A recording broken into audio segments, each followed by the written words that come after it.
It's the year of return. Now, while several famous people from the African diaspora, including Idris Elba, Naomi Campbell, Mike Hill, and Lovey Ajayi arrived in Ghana recently for the Full Circle Festival, there are more superstars who have made a trip or two to the motherland for various purposes. My name is Zeinat and welcome to AmeyawTV's list of superstars who have visited Ghana. A very long time ago, the soulful Tina and Ike Turner and Wilson Pickett arrived in Ghana to play an epic 15-hour Independence Day concert. It was a whole affair as they touched down to drummers and dancers. James Brown, alongside Fela Kuti and Aretha Franklin, had reportedly declined invitations to perform in the Soul to Soul concert, as it was called. Well, their loss, right? It was a remarkable event and we still remember it fondly. Ghanaians will forever remember October 2006 as the year the rock nation boss Jay-Z flew down to Ghana. Now, Jay-Z was to perform at a concert and commission a bunch of United Nations projects. Jay-Z arrived in Ghana in his private jet with his 30-man crew. Patrons of the concert were treated to good music, of course, from Jay and at the time his lover, Beyoncé. Now, Samini, Reggie Rockstone, Ofori Amponsa, and the then Irene and Jane of Stars of the Future fame were the privileged Ghanaian artists to share the stage with the king and queen. Chris Breeze's visit to the motherland is one of the most controversial yet. He was booked to perform at RLG's Hope City launch concert. Now, whilst a lot of people thought wasting $1 million on the R&B singer was a waste of money, some of us were just in for the thrill. Chris arrived just less than 6 hours before the concert and was seen smoking at the airport, something that Ghanaians were not used to at the time. There were also reports that he said, and I quote, "Ghana stinks." And to make matters worse, Chris Brown again smoked weed on stage and sparked a whole conversation on cultural values. Man, those were some good times. I miss all the public debate about whether or not he should be arrested. Boyz II Men have been in Ghana on 2 different occasions. In 2002, they decided to take a different approach to taping the video for their hit song, The Color of Love. Now, Nathan was to travel to Accra, Ghana with directors Benny Boom and Little X to tape his part, whilst Wanye headed to San Juan, Puerto Rico to work with Chris Robinson. In February 2005, however, they came back with a whole new mission to perform to numerous fans at the Space Phone Ariba Valentine's Day concert. In April 2009, R&B singer Lloyd was in Ghana to hold an exclusive performance at the Accra Mall Food Court. The trip was to kickstart his tour of Ghana and Nigeria as part of the first ever Music Mix Africa. I am here to learn and educate myself. I brought some of my family members with me because this is a big moment in my family's history. We hope to learn as much about African history and culture while we are here, and we also hope to share some of what we know with a resident in Ghana, Lloyd said. Well, we hope you did because we are waiting on that next trip.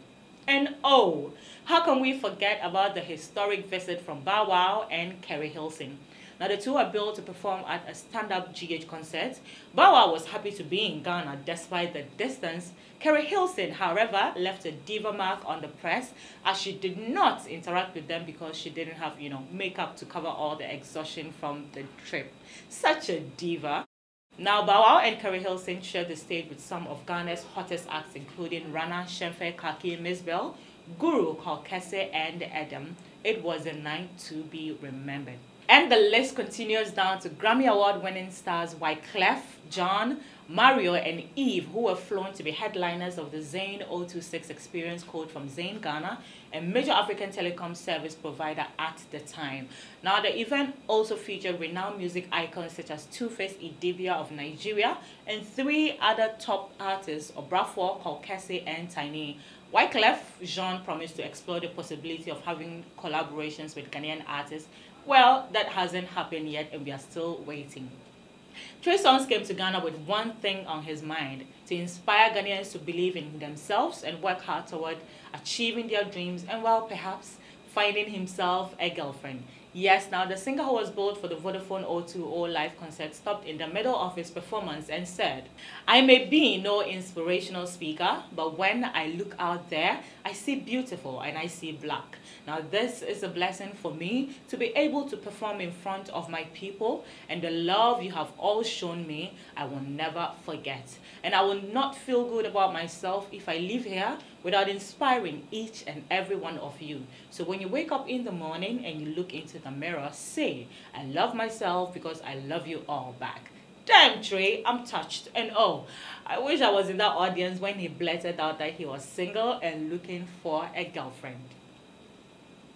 Grammy and Oscar award-winning Isaac Hayes was in Ghana for a different purpose altogether. He started the Isaac Hayes Foundation in 1993 after being crowned Nene Kate Okanse I, the Nkwaswahine of the Ada traditional area, and a beloved member of the Okanse royal family, chief of Ada traditional area.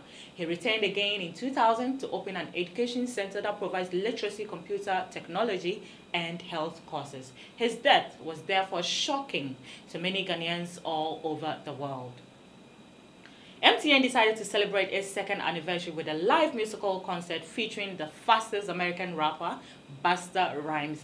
Now Busta, who was shocked that the audience could sing his songs word for word, said, I love this. I made a great decision to come to Ghana and I love your beautiful city.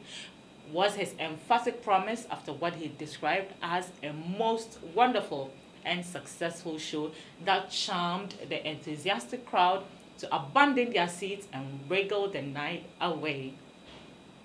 International supermodel Amber Rose arrived in Ghana in September 2011 to host the second edition of O2O Live concert. She met with female school children in Nima at the Islamic Training Institute on the Kanda Highway.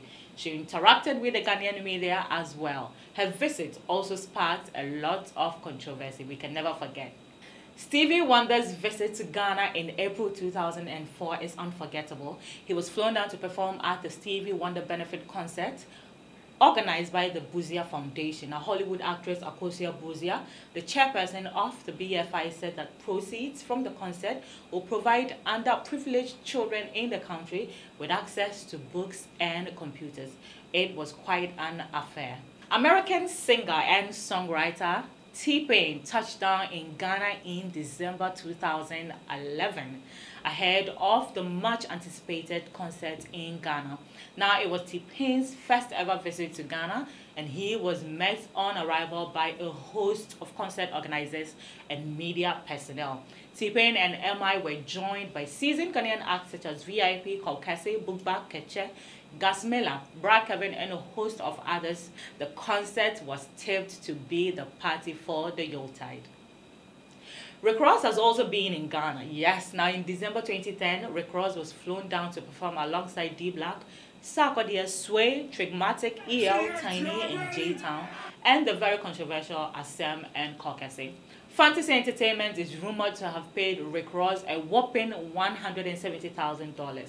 Patrons, however, were not happy as Rick is reported to have performed way too early because he had to catch a flight to South Africa for another event.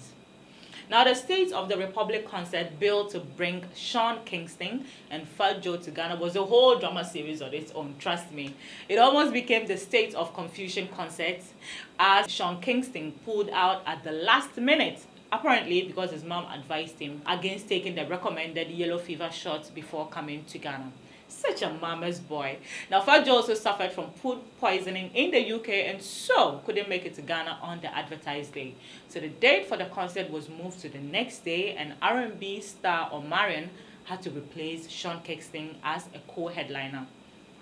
In January 2004, Shaggy arrived in Ghana for a two-day musical concert dubbed the Space Phone Music Fiesta. It was a state affair as the ministers of state, some members of parliament, business tycoons, and cross-section of the media attended a welcome dinner organized at the plush La Palm Beach Hotel for his official welcome. Now, Shaggy promised a good show, and trust me, he delivered.